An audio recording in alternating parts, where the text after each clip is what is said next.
Nshuti bakunzi bacu, abakunzi bakadasohoka mwiriweho. Uyu munsi noneho tugiye kubagezaho amateka y'umwami Ruganzu wa kabiri Ndoli. Uyu mwami ni umwami ufite ibigwi bitandukanye, ni umwami wagiye ukora udushya dutandukanye, ni umwami wakunzwe cyane n'abaturage. Niyo mpamvu twifuje kubagezaho amwe mu mateka yaranze ubuzima bwe. Umwami Ruganzu wa kabiri Ndoli ni umwe mu bami b'ingenzi mu mateka y'u Rwanda, wibukwa cyane kubera uruhare yagize mu kwagura ubwami bw'u Rwanda nyuma yo guhungabanywa no gusenywa n'abanyamahanga. Ubuzima bwe bwaranzwe n'amateka akomeye y'ubutwari, ubwenge n'ubushishozi.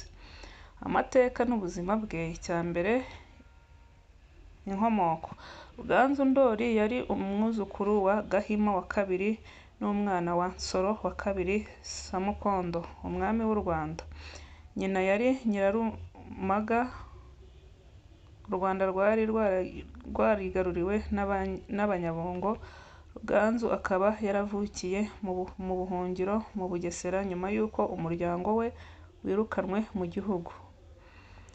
Kugaruka mu Rwanda. Ruganzu Ndoli yagarutse mu Rwanda afite intego yo kwagura ubwami bwari bwarasenywe n'Abanyabungo. Yari afite impano idasanzwe y'ubutwari n'ubwenge, ibintu byamufashije gutsinda ibibazo byinshi. Yashakaga gushyira hamwe Abanyarwanda agatsinda ababateye. Icya gatatu mu buzima bwaranze umwami Ruganzu Ndoli. Ruganzu yakoresheje amayeri menshi n'ubutwari kugira ngo atsinde Abanyabungo n'abandi bamurwanyaga. Mu mateka ye azwi cyane kubera uburyo yatsinze inyeshyamba n'abandi banyamahanga agasubiza u Rwanda ubusugire bwarwo. Ubutegetsi bwa Ruganzu Ndoli. Ruganzu yabaye umwami w'u Rwanda akiri muto, ariko yerekanye ubuyobozi buhamye n'ubushishozi. Yakoze byinshi byo kongera kwagura u Rwanda, ashyiraho politiki yo guhuza Abanyarwanda, bityo agateza imbere igihugu cye. Niwe watangije byinshi mu miyoborere y'igihugu, harimo no kongera agaciro k'ubwiru. Icya gatanu, umugani uvuga kuri Ruganzu. Ruganzu azwi cyane mu migani y'Abanyarwanda, harimo nk'umugani uvuga ukuntu yanywaga amazi ku buryo bwihariye ashyira urutoki mu kanwa. Ikindi gikorwa cy'ubutwari kimuvugwaho ni ukwica inyoni yitwa inyamanza, ngo kuko yari ikomeje gukura abaturage umutima kubera ibibazo yatezaga. Tugarutse ku rupfu rwa Ruganzu Ndoli. Ruganzu Ndoli yapfuye cyangwa yatanze ku buryo butunguranye mu mwaka w'1510. Bivugwa ko yaba yarishwe n'abamugambaniye. Urupfu rwe rwateje agahinda gakomeye mu gihugu, ariko amateka ye akomeza kuba urwibutso rw'ubutwari. Umugani w'umwami Ruganzu Ndoli mu Rwanda. Amateka y'uyu mwami yerekana ko yari umuntu w'umutima ukomeye, wubakiye ku ntego yo kwagura ubumwe mu gihugu. Kugeza n'uyu munsi, Ruganzu Ndoli afatwa nk'umwe mu bami b'ingenzi mu mateka y'u Rwanda. Tugarutse hamwe mu hantu Ruganzu Ndoli yatembereye. Umwami Ruganzu wa kabiri Ndoli yatembereye mu bice bitandukanye by'u Rwanda, ahanini kubera ibikorwa bye byo kwagura ubwami bw'u Rwanda no guhura n'abaturage kugira ngo abasubize icyizere nyuma y'imyaka myinshi igihugu cyari cyarigaruriwe n'Abanyamahanga. Aho yanyuze hose hari amateka n'imigani y'ubutwari bumuvugwaho. Aho Ruganzu Ndoli yatembereye n'ibikorwa binyuranye bihari. Icyambere, ahambere yatembereye ni i Nyanza mu Majyepfo. Nyanza izwi nk'imwe mu ngoro z'abami mu Rwanda. Ruganzu yahageze nyuma yo gutsinda Abanyabungo, maze ahashinga icyicaro gikomeye cy'ubwami. Aha niho yatangiye gahunda yo kongera guhuza no kubaka igihugu cyari cyararangiritse. Aha kabiri ni i Karongi, amajyaruguru y'Iburengerazuba. Muri Karongi hari ibibuga bikomeye Ruganzu bivuga ko yanyuriyemo akora ibikorwa by'ubutwari. Umugani uvuga ukuntu yanyoye amazi ashyira urutoki mu kanwa bivuga ko byabereye muri aka gace. Aha ni naho hatsinze bimwe mu byihebe by'Abanyabungo. Aha gatatu ni i Buhanga mu Musanze mu majyaruguru y'u Rwanda. Buhanga ni ahantu hatagatifu mu mateka y'u Rwanda bivuga ko Ruganzu yagiye i Buhanga ku mpamvu z'imigenzo y'ubwiru n'imihango yahuzaga ubwami. Buhanga kandi yari ahantu h'amateka aho abami benshi banyuraga bifuza gushyingurwa cyangwa guhabwa umugisha. Aha kane ni i Bumbogo ya Kigali. Ndakeka aha hantu nta muntu utahazi. Aha niho Ruganzu bivuga ko yishe inyoni y'inyamanza. Inyoni yari iteye abaturage ubwoba kuko yavuzaga amajwi atesha umutwe. Ubu hamenyekanye nka hamwe mu hantu hafite amateka y'ubutwari bwa Ruganzu. Aha gatanu ni i Nyabihu no mu kibaya cy'Ibirunga. Mu burengerazuba bw'u Rwanda Ruganzu Ndoli yagiye anyura mu birunga aharangwa n'amateka y'ubutwari n'ibikorwa byo gukiza abaturage bari barugarijwe n'ibibazo bitandukanye. Bivuga ko yagiye anahangana n'ibinyabuzima byateraga abaturage ubwoba akoresheje amayeri n'ubwenge. Aha gatandatu ni Bugesera mu buhungiro ari naho yari yarahungiye. Aho Ruganzu Ndoli yakuriye mu buhungiro mu Bugesera naho ni hamwe mu hantu hafite amateka akomeye. By'umwihariko aha niho hateguriwe neza urugendo rwo kugaruka mu Rwanda nk'umwami. Aha karindwi ni i Nyundo i Rubavu. Nyundo ni hamwe mu hantu Ruganzu yatsinze Abanyabungo. Aba yigaruriye igice cyari cyaranze kwigomeka ku bwami bw'u Rwanda. Impamvu z'urugendo rwe, Ruganzu yanyuraga mu gihugu cyose ashyiraho ubuyobozi bushya no kwereka abaturage ko ubwami bwagarutse. Urugendo rwe rwari rugamije gutanga ubutabera, guhagarika abanzi n'ibindi byihebe byashakaga gusubiza igihugu mu kajagari. Aho yanyuze hose abaturage bamufata nk'umukiza kuko yabaganirizaga akabereka umurongo mushya ndetse akanabakemurira ibibazo byabo. Kugeza n'ubu amateka ye ni isomo ry'ubutwari n'ubushishozi. Yagarutse ku bagore n'abana ba Ruganzu Ndoli. Umwami Ruganzu Ndoli wa kabiri kimwe n'abandi bami b'u Rwanda yari afite abagore benshi kubera umuco wo guhakirwa wari umenyerewe mu bami bo mu mateka y'u Rwanda.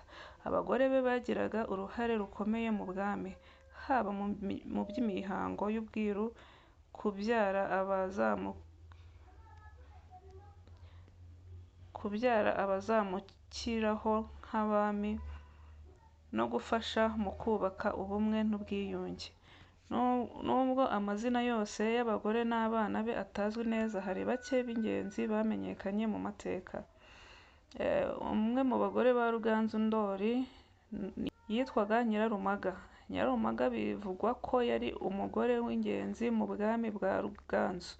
Hari bamwe bavuga ko ashobora kuba ari we nyina w'abana bamusimbuye. Uwa kabiri, abandi bagore nka bose b'abami Ruganzu wa kabiri Ndoli yari afite abandi bagore benshi bari baturuka mu miryango ikomeye, by'umwihariko mu rwego rwo kwagura ubumwe n'imiryango itandukanye. Abana ba Ruganzu wa kabiri Ndoli. Ruganzu Ndoli yagize abana benshi ariko mu mateka havugwa cyane umwe uzwi neza kubera ko yamusimbuye ku ngoma. Uyu nta wundi ni Mutara wa mbere Semugeshi. Mutara wa mbere Semugeshi niwe mwana wa Ruganzu Ndoli wamusimbuye ku ngoma. Yabaye umwami wa cumi w'u Rwanda. Yaragijwe igihugu n'ubutwari mukuru w'ubwami kuko Ruganzu yapfuye Mutara akiri umwana muto. Yagize uruhare mu gukomeza kwagura no gutera imbere k'u Rwanda nyuma yo guca intege abanzi bari barwanije ubwami bwa se. Abandi bana, nubwo amazina yabo atavugwa mu buryo bwimbitse mu mateka, bivuga ko Ruganzu yagize abandi bana ariko batagize uruhare rukomeye mu mateka cyangwa mu buyobozi bw'igihugu. Uruhare rw'abagore n'abana ku ngoma ya Ruganzu Ndoli. Abagore bagiraga uruhare mu migenzo y'ubwiru, gukemura amakimbirane no guhuza imiryango y'ubwami. Naho abana bavukaga nk'abatware cyangwa bagakoreshwa mu gucunga imipaka y'igihugu, abandi bakagabirwa ibigo by'ingabo n'indi mirimo ijyanye n'ubuyobozi. Amateka ya Ruganzu II Ndoli akomeza kwibukwa nk'isomo ryo guharanira ubwigenge no kugarura ubumwe mu gihugu. Abagore n'abana be basigaranye inshingano zo gukomeza umurage wa se cyangwa wa Ruganzu Ndoli. Reka tugaruke gato ku rupfu rw'umwami Ruganzu Ndoli. Umwami Ruganzu II Ndoli yapfuye urupfu rutunguranye ahagana mu mwaka w'1510 nk'uko twabibwiye haruguru. Akaba yarishwe mu mugambi w'ubugambanyi. Nubwo hari ibitekerezo bitandukanye ku buryo nyabwo yapfuye, amateka n'imigani y'u Rwanda atanga ishusho y'uko urupfu rwe rwashenguye igihugu kuko yari umwami ukomeye kandi waranzwe n'ubutwari. Ibitekerezo ku rupfu rwa Ruganzu Ndoli upfa mu bugambanyi. Ruganzu bivuga ko yishwe n'abagambanyi bari babarizwa mu bwami. Bashobora kuba barashakaga kumuhirika kubera inyungu zabo bwite cyangwa gukorana n'abanzi b'igihugu. Abagambanyi bateguye urugomo maze baramwica mu gace katavugwa neza mu mateka, ariko hari abemeza ko byabereye mu gice cy'amajyaruguru y'u Rwanda. Gupfa mu rugamba cyangwa mu gitero. Haravuga ko ashobora kuba yarishwe ari mu bikorwa byo kwagura no kurinda igihugu. Ruganzu yari umwami wagiye mu bitero byinshi byo kwagura amahoro mu gihugu no kwirukana abanyamahanga bari barigaruriye u Rwanda. Ingano y'ubwiza n'ubutwari bwe. Urupfu rwa Ruganzu rwateye agahinda gakomeye mu gihugu kuko yari amaze guhuza u Rwanda rwari rwarasenyutse. Bivugwa ko abanyarwanda bamwe bari baratangiye kumutinya kubera imbaraga n'ubutwari, abandi bamwubaha nk'umwami ukomeye cyane.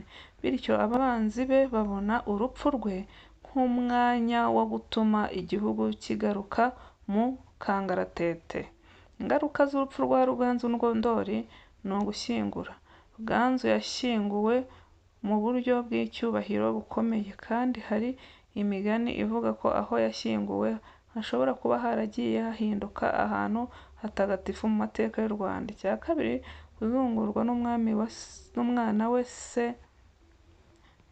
kabiri, kuzungurwa n'umwana we Mutara I Semugeshi. Mutara I Semugeshi yari akiri muto igihe Ruganzu yapfaga, bityo yasaruwe n'abatware bakomeye b'ubwami. Icya gatatu, umurage we. Ruganzu yasize igihugu gikomeye cyari kimaze kongera kwiyubaka no kubona icyerekezo.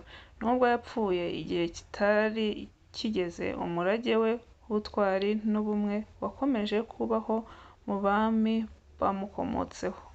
Urupfu mu migani y'Abanyarwanda. Ruganzu II Ndoli avugwa cyane nk'umwami w'umutima ukomeye warwaniye igihugu kugeza ku ndunduro. Nubwo urupfu rwe rwamubujije kurangiza ibyo yari yaratangiye byose, amateka ye akomeza kwibukwa nk'isomo ry'ubutwari, ubwenge no guharanira ubumwe n'ubwiyunge. Murakoze cyane. Ngayo amwe mu mateka yaranze ubuzima bw'umwami Ruganzu II Ndoli. Mugire ibihe byiza. Uwiteka abane namwe.